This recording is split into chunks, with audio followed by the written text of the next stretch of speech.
Well, Andre, here's your motor. We're going to start it for you.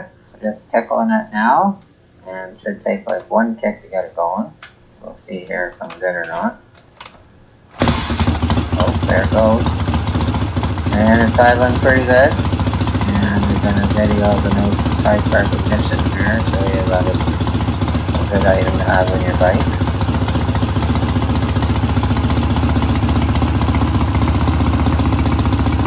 So it's good with all the rest of your racy stuff.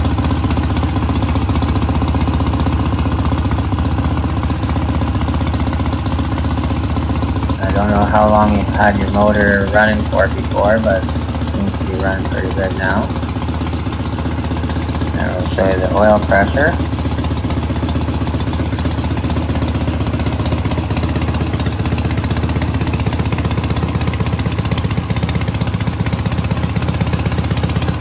Uh, 75, 76 pounds right now.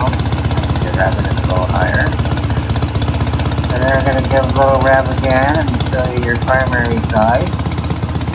I'm going to choke the carburetor because I've got no choke in the carb. Cool, right?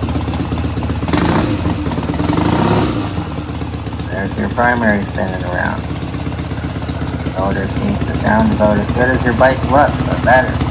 Sounds better than the bike looks. How's that? Anyway, that's it.